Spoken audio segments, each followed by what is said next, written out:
So hey guys, this is founder of Gen Z toppers और मैं इस वीडियो के अंदर टॉपिक पे बात करने वाला हूँ जो कि है 3 nation tour and Australia uranium deal. इस डील के बारे में हम जानने वाले हैं कि इस डील के अंदर आखिर क्या स्पेशलिटी है। बात ये है कि 4 से 5 दिनों के अंदर ये हाईली ट्रेंडिंग टॉपिक है। इसके अंदर हमारे इंडिया के पीएम 6 जुलाई से 11 जुलाई 2026 के बीच 6 डे ऑफ 3 कंट्रीज़ टूर के अंदर हैं, जिसके अंदर वे इंडोनेशिया, ऑस्ट्रेलिया और न्यूजीलैंड के अंदर जाने वाले हैं।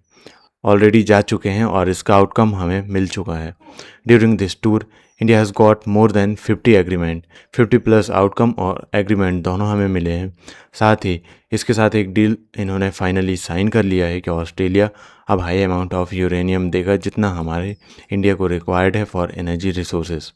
इसमें आपको समझने वाली बात यह है कि आखिर ऐसा क्या ओपनिंग पॉइंट है जिसमें ऑस्ट्रेलिया ने इंडिया को 12 साल तक रोक के रखा, उसके बाद आज जाकर उसने साइन किया है।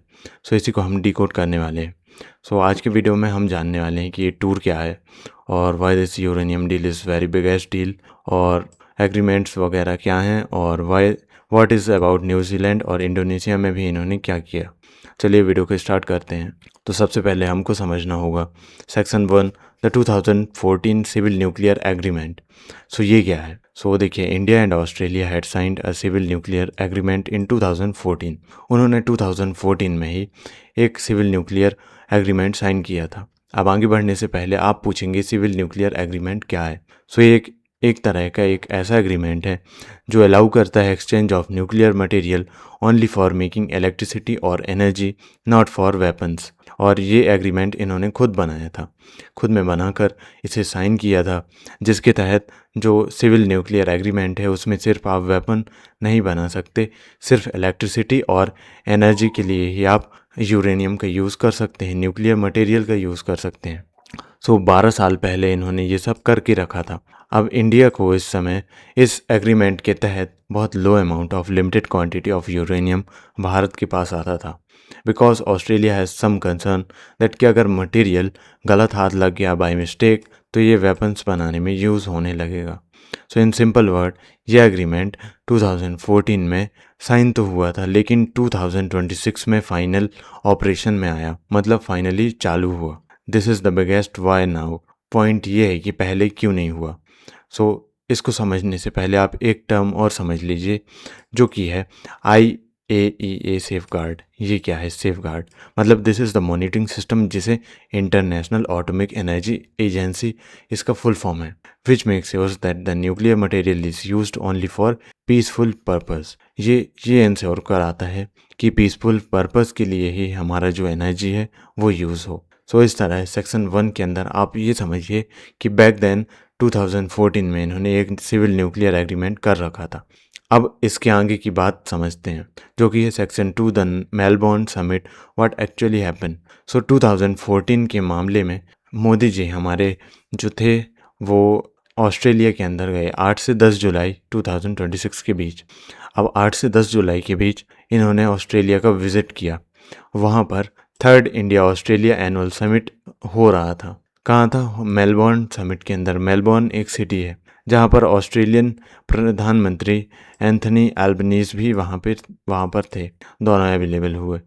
इसके बाद in this summit a total of 18 outcomes हमें देखने को मिले, जिसके अंदर हमारे एग्रीमेंट भी थे और कुछ अनाउंसमेंट फाइनलाइज किए गए। Out of all these the biggest outcome was, सबसे बड़ा आउटकम मिला the signing off N administrative agreement. Finally यहाँ पर इन्होंने एक बहुत बड़ा एग्रीमेंट साइन किया है जिसका नाम है administrative agreement, which finally operationalized the 2014 civil nuclear agreement. Finally इस एग्रीमेंट को साइन इन्होंने किया। इससे ये क्लियर हुआ कि 2014 का जो बैनर था वो अब हट चुका है। This directly means that now Australia commercially uranium को भारत के अंदर एक्सपोर्ट कर सकता है under IAEA safe guard only for peaceful purpose. इसलिए इसे उन्होंने साइन किया। फाइनली ये टर्म यहाँ पर आपको क्लियर हुआ होगा। वन इम्पोर्टेंट पॉइंट आपको यहाँ पर समझना है कि exact quantity of the uranium and the timeline ये अभी तक डिसाइड नहीं हुआ है। सिर्फ डिसाइड ये हुआ है कि एक्चुअली सप्लाई हमारे स्टार्ट हमने कर दिया है। इस चीज़ को इन्होंने उस दिन फाइनलाइज कर लिया है ऑस्ट्रेलिया के अंदर, और बस और बाकी पब्लिकली ये कितना मटेरियल अमाउंट ऑफ आएगा इसके बारे में अभी किसी को पता नहीं है। So this is a framework decision for now, और आगे एक्चुअली कॉमर्शियल कॉन्ट्रैक्ट फ्यूचर में बन सकता है। सो इस तरह इन्होंने मेलबॉर्न के अंदर हमारा जो समिट था, इंडिया ऑस्ट्रेलिया का समिट, वहाँ पर इन्होंने एडमिनिस्ट्रेटिव एक एग्रीमेंट होता है, अरेंजमेंट, उसे यहाँ पर साइन किया है भारत और ऑस्ट्रेलिया के बीच। और इसके तहत अब कॉमर्शियली हमारा जो यूरेनियम का एक्सपोर्ट है ऑस्ट्रेलिया से इंडिया में वो फाइनलाइज हो चुका है। बाकी क्वांटिटी अभी क्लियर नहीं है कितनी आएगी, तो इस चीज़ को आप समझ चुके होंगे। आई होप मैंने आपको ये पॉइंट क्लियर किया होगा। अब सेक्शन 3 समझते हैं, आखिर यूरेनियम भारत को रिक्वायर्ड क्यों है। So now let us understand. Currently, India import about 70 to 75% of uranium for nuclear power plant. सो आपको तो पता ही होगा जो न्यूक्लियर पावर प्लांट होते हैं वो यूरेनियम, वो न्यूक्लियर मटेरियल के ऊपर चलते हैं मेनली। और ये जो मटेरियल यूरेनियम आता है वो कजाकिस्तान, कनाडा, रसिया और उज़्बेकिस्तान से आता था। ये चारों हमारे कंट्रीज़ थे जिनसे आता था। लेकिन फाइनलाइज मेजर सप्लायर और ज़्यादा हमें रिक्वायर्ड है, और इंडिया के अंदर एक टारगेट लिया गया है विच इज़ 100 गीगावाट का target of nuclear capacity by the year 2047 के पहले। This is the many time more than India currently capacity. जो हमारे इंडिया की करेंटली कैपेसिटी उससे बहुत ज़्यादा कैपेसिटी है। सो इन देशों से हमारा ऑलरेडी यूरेनियम आ रहा है, इम्पोर्ट हो रहा है। लेकिन हमने ऑस्ट्रेलिया को क्यों चुना? सो इसके पीछे एक सबसे बड़ा पॉइंट ये है कि Australia hold around 28% of the world known uranium reserve. यहाँ पर आप समझ चुके होंगे कि 28% का जो मटेरियल है वो अकेले दम से हमारे ऑस्ट्रेलिया के पास रखा हुआ है, और making it one of the biggest uranium supplier in the world. यही इसको सबसे बड़ा सप्लायर बनाता है हमारे वर्ल्ड के अंदर।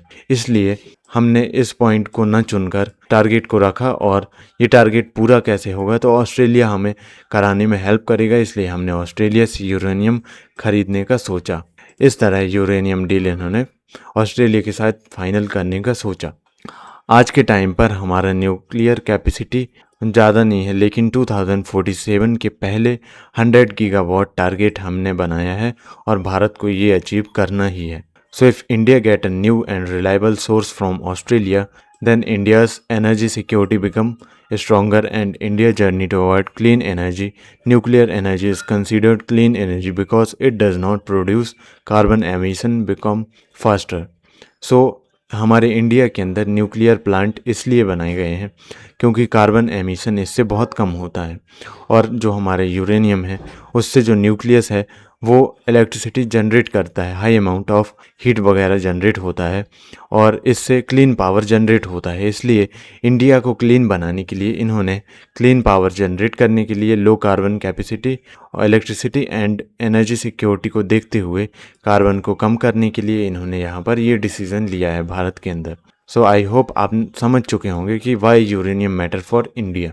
अब इसके बाद समझते हैं एनएसजी ने कैसे सपोर्ट किया हमारे इंडिया को और ऑस्ट्रेलिया को यूरेनियम सपोर्ट के लिए।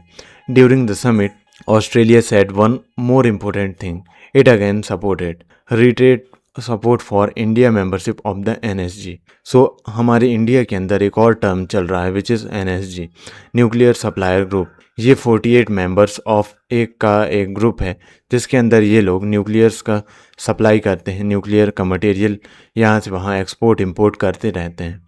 अब हमारे इंडिया को ये चाहिए कि it is a group of 48 country control the export of the nuclear technology and material so that nuclear weapons do not spread around the world.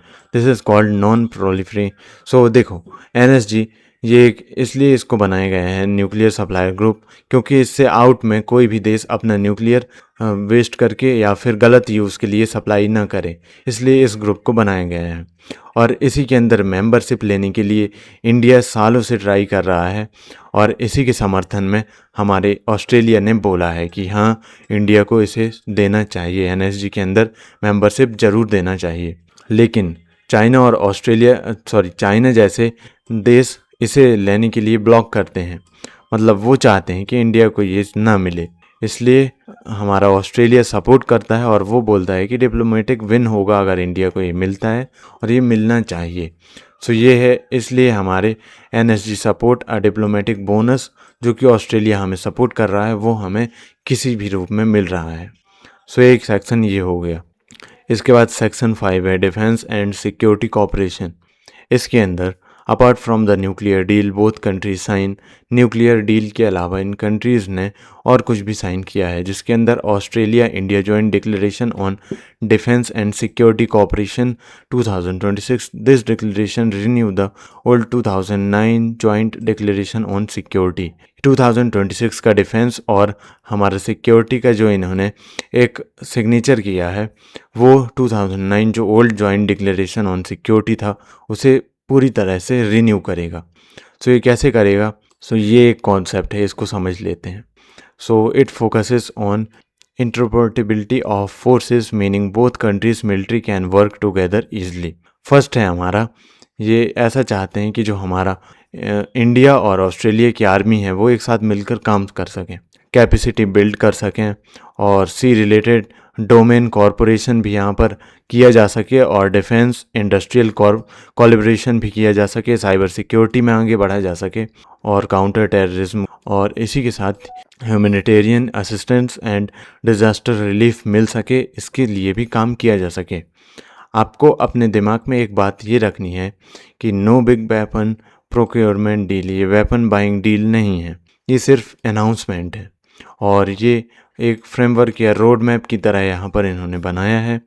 और एक्चुअली बाइंग ऑफ वेपन और जो भी चीज़ें हैं इक्विपमेंट वो ख़रीदना है, जो भी करना है ये बाद में होगा। बाकी ये एक तरह का उन्होंने फैसला टाइप लिया है कि ऐसा हम कर सकते हैं, इसलिए डिफेंस और सिक्योरिटी के अंदर वो ये सब करने का सोच रहे हैं, बस इससे ज़्यादा वो कुछ नहीं है। तो सेक्शन 5 इस तरह है ऑस्ट्रेलिया के साथ इंडिया ने किया है। इसके बाद नेक्स्ट क्या यहाँ पर अपडेट है कि section 6 critical miners minerals and technology. तो इसमें 2-3 कॉन्सेप्ट हैं।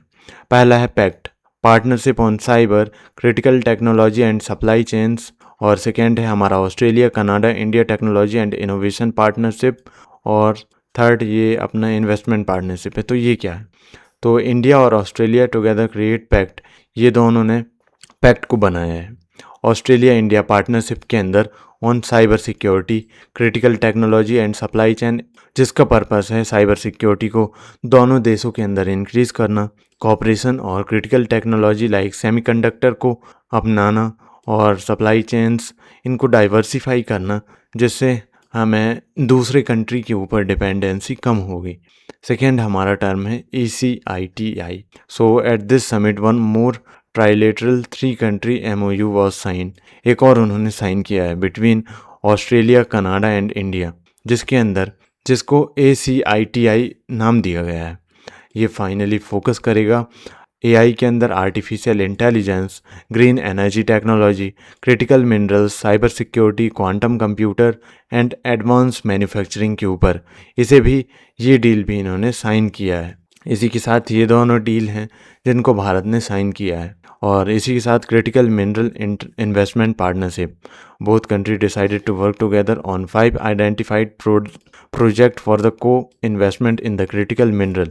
अलॉन्ग विद दिस उन्होंने long term offtake agreement भी किया है, जिसके अंदर वो मटेरियल्स जैसे कि लिथियम ऑपरेशंस इन सबको लेने वाले हैं भारत और ऑस्ट्रेलिया एक दूसरे के साथ हेल्प करना चाहते हैं और इस तरह इन दोनों ने इन 3 चीज़ों को साइन किया है।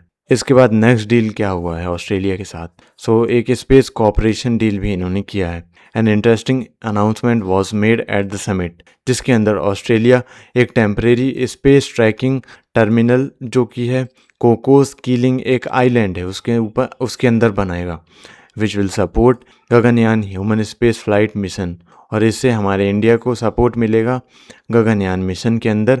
और ये जो टेम्परेरी स्पेस ट्रैकिंग बनाएगा उससे जो ह्यूमन फेस लिफ्ट है ये सभी अपन ट्रैक कर पाएंगे। और ये खुद का एक आइलैंड, छोटा सा आइलैंड है जिसमें ऑस्ट्रेलिया बनाएगा फॉर इंडिया और ख़ुद के लिए भी। और इसी के साथ जो हमारा गगनयान है ये सब सैटेलाइट वगैरह को सपोर्ट करेगा। साथ ही also both country agree to depend on cooperation between ISRO and the Australian. इन्होंने इसरो और ऑस्ट्रेलियन स्पेस एजेंसी के साथ कनेक्शन बनाने के लिए भी एक डील साइन किया है। ये हमारा आउटकम है और अनाउंसमेंट आप इसे समझ सकते हैं। सो इसरो और ऑस्ट्रेलियन स्पेस टेक्नोलॉजी को मिलाने के लिए इन्होंने एक कदम उठाया है। बस ये सेक्शन 7 था जिसको ऑस्ट्रेलिया के अंदर इन्होंने साइन किया है। इसके बाद नेक्स्ट एक और सेक्शन इन्होंने किया है which is education, culture and people to people tie. So first है इन्होंने कुछ जो यूनिवर्सिटीज़ हैं उनके अंदर, हमारे ऑस्ट्रेलिया के अंदर, उसे भारत में लाने के लिए भी साइन किया है। Like Flinder university got a letter of intent to open a campus in, first campus एक यूनिवर्सिटी है वो बेंगलुरु में खोलने के लिए इन्होंने किया है। फिर विक्टोरिया यूनिवर्सिटी जो कि गुड़गांव के अंदर खोलने के लिए इन्होंने साइन किया है। और third national centre of excellence for skilling in mining के लिए भुवनेश्वर में ये खोलेंगे। इन्होंने Australia agreed to return 3 stolen antique from Tamil Nadu. उन्होंने एंटिक पीस स्टोल किए थे, उसे वापस करने के लिए भी इन्होंने साइन कर लिया है। और साथ ही Tamil Nadu after verification, for example उन्होंने 11-12 सेंचुरीज़ की कुछ ग्रेनाइट थिंग्स ली हैं, ऐसे चीज़ों को वापस करने के लिए मान गया है। सो ये डील भी उनके साथ भारत ने किया है। और सेक्शन 9 है अब जो हमारा ऑस्ट्रेलिया के साथ था वो मैटर ख़त्म होता है। ऑस्ट्रेलिया में इन्होंने इतना ही किया है, लगभग 18+ इन्होंने आउटकम और एग्रीमेंट ऑस्ट्रेलिया के साथ कर लिया है। इसके बाद ये पहुंचते हैं हमारे इंडोनेशिया के अंदर। इंडोनेशिया में भारत से वो अपने इंडोनेशिया में पहुंच जाते हैं। 6 जुलाई को इन्होंने इंडोनेशिया पहुंचे और 6 जुलाई के अंदर इन्होंने 14 एग्रीमेंट और लगभग 6 अनाउंसमेंट यहाँ पर इंडोनेशिया के साथ किए। फर्स्ट है main point defence cooperation was the strongest outcome. Defence के अंदर उन्होंने किया जिसके अंदर ब्रह्मोस मिसाइल सिस्टम और air to air missile cooperation agreement इन्होंने किया है। इसके बाद इंडिया और Indonesia strengthen their maritime safety. उन्होंने समुद्री चीज़ों के ऊपर भी एग्रीमेंट किया है, सेफ्टी के ऊपर। और alliance officer Indian information fusion centre के अंदर इंडोनेशिया अपना ऑफिसर को यहाँ पर हमारे इंडिया के लिए वो करेगा, लाएगा और इंडियन ओशियन रीजन के अंदर हमारे लिए यहाँ पर उस ऑफिसर्स को रखेगा। और थर्ड है joint venture was proposed between steel authority of India, और हमारे इंडिया का जो स्टील अथॉरिटी है उसके साथ और क्रकाटू जो स्टील है उसके साथ इन्होंने डील किया है, जिसके साथ वो 3 स्लैब जो हमारा स्टेनलेस स्टील स्लैब फैसिलिटी है वो भी भारत में लाने के लिए उन्होंने डील किया है। सो इस तरह इंडोनेशिया में उन्होंने ये सब डील किया है। और साथ ही सेक्शन 10 है अपना न्यूजीलैंड के अंदर उन्होंने क्या किया। सो द टूर यहाँ पर एंड होता है 11 जुलाई को। This was the first visit by the Indian prime minister to New Zealand. हमारे इंडिया के फर्स्ट प्राइम मिनिस्टर ने न्यूजीलैंड का फर्स्ट टाइम टूर किया है लास्ट 40 ईयर्स के अंदर। This is the biggest tactic fact, और ये सबसे बड़ा फैक्ट निकल कर आ रहा है। सो 40 सालों में फर्स्ट टाइम हमारा जो इंडिया के हमारे प्राइम मिनिस्टर हैं उन्होंने विज़िट किया है। इसके अंदर भी इन्होंने कुछ साइन वगैरह किए हैं। और सबसे पहला है upgrade their relationship to level of strategic partnership. वो उन्होंने अपने जो भी रिलेशनशिप हैं उनको अपग्रेड करने के लिए बातचीत किए हैं और ब्लूप्रिंट एडॉप्ट किए हैं जिसका नाम है India New Zealand strategic partnership road map to 2030। इसको भी उन्होंने यहाँ पर एक रोड मैप डेवलप किया है which is strategic partnership road map, जिसे वो 2030 तक कंप्लीट कर लेंगे। और थर्ड है 18+ आउटकम्स मिले हैं जिसके अंदर maritime security, agriculture, research, trade, tourism, sports, counter terrorism, education और कल्चर, इन सबको इंडोनेशिया के साथ मिलकर, इन सबको न्यूजीलैंड के साथ मिलकर यहाँ पर ये सब इन्होंने अनाउंसमेंट किया है। 18+ आउटकम इन सब के अंदर निकल कर आए हैं।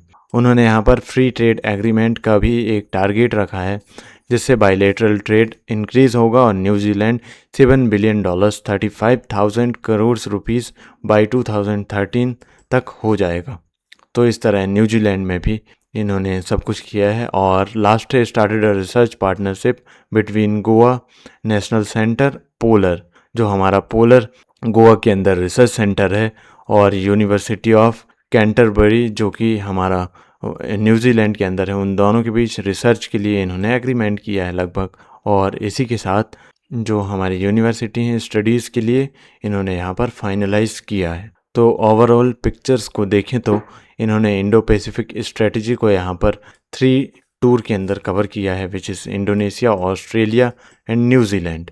इसमें ऑल 3 कंट्रीज़ मिलकर इम्पोर्टेंट प्लेयर बनकर इंडो पैसिफिक रीजन और ऑल 3 प्लेसेस के अंदर चीज़ों को बढ़ावा देंगे, which is defence corporation increase करेंगे, gave new direction to trade and economics ties और reaffirm the Quad partnership. India, US, Japan, Australia, इनके साथ क्वाड पार्टनरशिप होगा और आउटकम्स जो कि क्वाड फॉरेन मिनिस्टर्स को मिलेंगे, जो कि दिल्ली में हुआ है, ये सब इन्होंने यहाँ पर क्लियर किया है।